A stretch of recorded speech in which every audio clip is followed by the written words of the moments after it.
اپنی ڈانس میں اس نے ان پر قطعی اچانک اور غیر متوقع حملہ کیا تھا، لیکن عمران کی نظریں اس کے چہرے کے تاثرات کو پڑھ چکی تھی۔ اس نے سمجھ لیا تھا کہ میک ڈونلڈ اپنا آخری وقت سمجھتے ہوئے کچھ کر گزرنے کا ارادہ کر چکا ہے۔ پھر ایسی صورت میں جب عمران اس کے ارادے کو تاڑ لیا تھا، میک ڈونلڈ کی حسرت اس کے دل ہی میں کیوں رہ جاتی؟ عمران نے اس کی ٹانگ پکڑ کر گھسیٹ لی تھی، لہٰذا وہ اوندھے منہ گرا۔ پھر اس سے پہلے کہ اٹھتا، عمران اس کی پیٹھ پر سوار ہو گیا۔ پھر بڑے اطمینان سے اس کے دونوں کان پکڑ کر گنگنایا، چل میرے گھوڑے، ٹک ٹک ٹک، اجی ٹک ٹک ٹک۔ وہ سب اردو نہیں جانتے تھے، لیکن عمران کا انداز ایسا ہی تھا کہ انہیں ہنسی آ گئی۔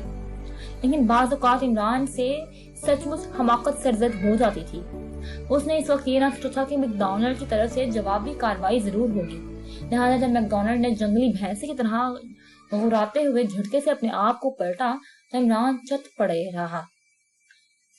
عمران نے اپنی دونوں ٹانگیں سکیڑی اور پوری قوت سے میک ڈونلڈ کی ٹانگوں پر ماری۔ میک ڈونلڈ کے پیر اکھڑ گئے اور وہ کسی کٹے ہوئے شتیر کی طرح پورا کا پورا عمران پر آ گرا۔ ارے باپ رے! عمران کے منہ سے چیختے ہوئے الفاظ نکلے۔